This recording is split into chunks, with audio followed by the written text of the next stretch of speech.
Welcome to Metamorphosis with Efe. Today I'm just going to be talking about how you can move from being an awe to a wow. What's an awe? An awe is an average woman who is watching and waiting. I'll tell you what wow means in a moment.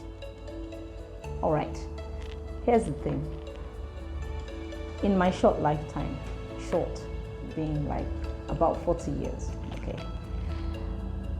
I've seen too many women who are not satisfied with their lives. Many times as women, our lives are dependent on so many other people. You know, before we get married, when we're younger, we live with our parents. They tell us what to do, they tell us where to go. And in this part of the world, as African women, most times we don't move out of our parents' houses till we're just about to get married. Things are changing a bit, and especially as people are a bit older before they get married, but generally you still find that a lot of people don't move out of their parents' houses till they get married. And so you get married, and then your time is kind of dictated by your husband, your children, and all those other things, your job. A lot of your life is kind of regimented and dictated by others. And we have our own plans, we have our own goals in life, and you find out that a lot of times our goals and our plans take the back burner, and we find other things just determining how our lives go. Let me tell you a bit of my story so you can get the flow of what I'm saying. I got married and everything was fine. I had the first kid 9 months after I got married, and then after about 3 years I had the second kid. I was working at this point. And then I decided to quit my job so that I would have more time for my family. Not just that, also because I wanted to do other things apart from work. But every other thing I wanted to do was also affected by the fact that I had to be there for my kids. I know that we're in a time and an age where we say, oh yeah, you know, it should be 50-50, men should do this, and you know, there's a lot of that going around. But like it or not, women have a critical role to play in homekeeping, taking care of children and all that. And so you find out that women are mostly affected by having to take care of the kids and all that. And so that was part of it. In a few years after I think about a year after I had my second kid, I decided to quit my job, and I quit my job and I decided to start a business. And my business was just kicking off, and then the whole family had to move from Lagos, where I was staying in Lagos, Nigeria, and we moved to Osun State. And of course my husband got a good job there and all that, so we moved, and my business was just about picking up. And so I moved the whole business and started over again. And then I set it up for some time. We ran it for about 8 years in that town. And then I had, I think, around about 5 years after I moved, I had another kid. And about a year later, I had another kid. And then everything just went all right. And I had to put my business on hold for a while and all that. And so you find out that just like me, your decisions are kind of affected by those of every other person in your life. My business was just at the point where it was just going to pick up, and then my family had to move because my husband got a new job. And then the new babies came along, and that affected me even more. And so you just find out that sometimes or many times as a woman, you just find yourself shifting your own goals, adjusting them to meet others, and it can affect you. And worse still, because of these things, some of us just sit down. It can be frustrating and it can be tiring. You know, not everybody has that drive, that go, that, you know, to keep getting up and keep getting. It can be frustrating, and you don't have control over everything. Okay, so let me just throw it in. Those last 2 kids, I didn't plan for, but it happened. And, you know, what was I going to do about it? But the truth is, in spite of what life has thrown at you, in spite of what has happened to you, you can achieve whatever it is you want to achieve. And now it's time for me to tell you what WOW is. WOW is a woman of ostensible wisdom. I believe that one of the most important things that God puts in women is wisdom, discernment. And a large part of what I do on Metamorphosis is to help you understand that discernment, that gift that God has put in you as a woman, that gift of discernment, that gift of wisdom, that sixth sense that women typically have, and use it to your advantage. Understand how you can hone it and use it to your advantage, so that in spite of what life throws at you, you can achieve the goals that you set out to achieve. Your God-given dreams, your plans, the things, the purpose for which you are born, you can achieve it. And I know you can, no matter what life has thrown at you, no matter where you've been, no matter the mistakes you've made, it doesn't matter. All it takes is a bit of wisdom, a bit of patience, a bit of perseverance, and you will get to where you're going to go. And so that's the journey that we're going to be going through on Metamorphosis. And today I just want to take us on the first step in that direction, which is identity. My question to you is, who are you? The first thing you need to know if you're going to get to where you want to be is who you are. Too many times as women, we define ourselves by our roles. I'm a mom of 3, I'm a wife, I'm a sister, I'm a daughter, I'm this or that. But underneath all that, who are you? What do you want out of life? Many times we don't even know. You know the funny thing, we know what we don't want, but we don't know what we really do want. At a point in my life, I had to sit down and ask myself, you know what do you really want? And I realized when I couldn't answer the question immediately that I didn't really know what I wanted. I know I didn't want to be poor. I don't want to be old and, not achieve my goals and all that. But I don't know what exactly is the thing that you want out of life. Who are you? Underneath all these roles, who is Efe? Who is Chioma? Who is Buki? Who is...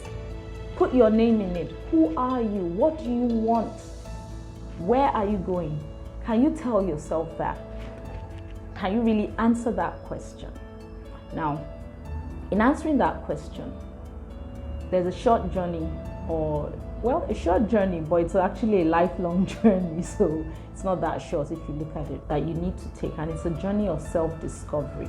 The earlier you discover who you are, the easier it becomes to achieve your goals. So how do you take this journey? It's a 3-step journey to discovering who you are. What you find most times is that women start to self-discover as they tend towards 30 naturally. You just find out that as you go towards 30, you're having a better sense of self, better sense of what you want and all that. And sometimes you find out, that's why you find out that as a woman approaches 40, by that time she's not taking any crap anymore. I'm sure you've heard that said, or you've seen it practically. This is it's a natural process, but many people don't actually understand what's going on, so they're not intentional about taking that journey. And so I'm just going to take us through the 3 steps in taking a journey of self-discovery. The first thing is self-awareness. In talking about self-awareness, we're asking, who exactly am I? This is not about judging yourself. It's just about defining yourself. Okay, I'm naturally lazy. I don't really like cooking. This is who I am. I tend to shout. I tend to get irritable. I'm a quiet person. I'm laid back. It's definition. It's not judgment. It's not judgment, but you have to take that first step of knowing who you are, of just being aware of yourself, your strengths, your weaknesses, everything that is in you. That's the first thing that you need to do. The next thing that you need to do, after you've defined these things, and you could choose to write them down. Okay, before I go ahead, I'd like to say it this way. In defining yourself, you need to tell yourself the but honest truth. Tell yourself the truth. You don't have to come and be honest with me. You don't have to tell me who you are. You don't have to tell your friend if you don't think you want to share. but tell yourself the truth, because if you don't tell yourself the truth, you can't get deep into the journey of self-discovery. So take that journey of self-awareness, ask yourself, define yourself. If you need to write it down, write it down. The next thing, having understood who you are, defined yourself, understood where you're coming from, where you're going, is that you need to accept who you are. There's a lot going around about people saying, well, this is me, this is who I am, take it or leave it. That's not what I'm talking about. Self-acceptance just means being, accepting the truth about yourself. Because even if you're going to change, even if you don't like certain things about yourself, you have to accept it first before you can change it. I've seen a lot of people who do not accept who they are. I was reading something about someone who was saying, people have been telling her that she shouts a lot. Her voice is loud and she shouts a lot, and she has lost friends because of that. She has lost relationships because of that. And some people are just like, that's who I am, just let it be. If you don't, somebody's response to that could be, no, I don't shout, it's just the way you see it, it's just your perspective. No, if you're getting a lot of feedback about something, maybe it's something that you need to look at. And I'm not telling you to look at it judgmentally.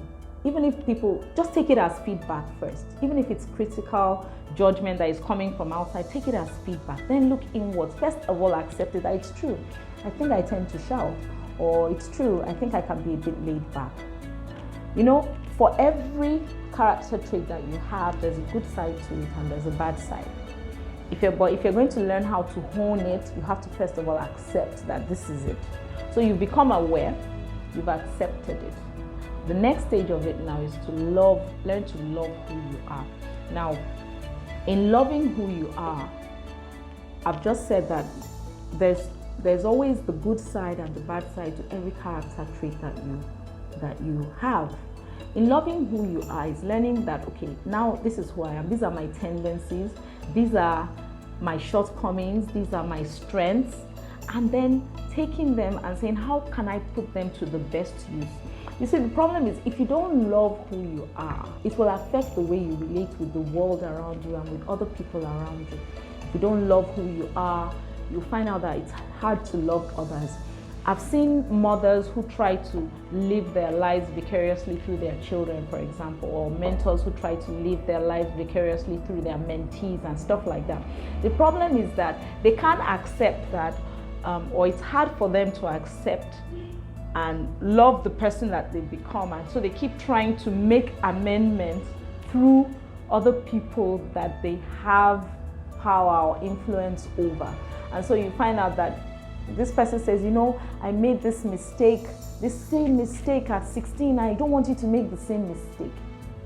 Look, your mistakes, everything that has happened to you, every experience that you've had, whether good, bad, ugly, anything, it's part of what has made you who you are today. So every success you are, everything that you can say that is good about your life comes from, a combination of all those things. Of course there are things that you didn't like, but you can use them to your advantage. If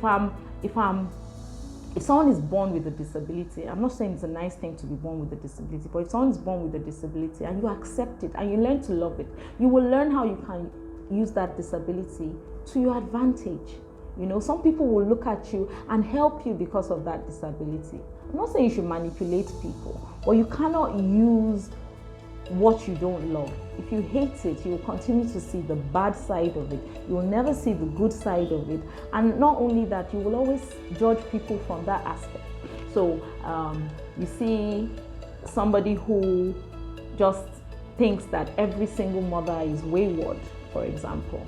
And maybe it's because she went a bit on the wild side when she was younger. She got pregnant, became a single mother, and it's affected her life. She hates that part of her life, and therefore she's judging everybody else. You've learned not to love yourself, and because of that, it's affecting how you love others even. And if you know about life, you know that people are part of the most important resources that you have in your life. So it's going to affect how you relate with life.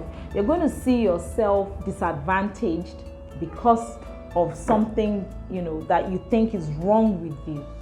instead of seeing it and saying, okay, this is in me, what can I do with it? I hope you learned a thing or two in today's video. If you did, please leave a comment in the section below, and more importantly, share and tell somebody else about this. Remember to subscribe to this channel and hit the notification button so you don't miss the next episode of Metamorphosis with Efe.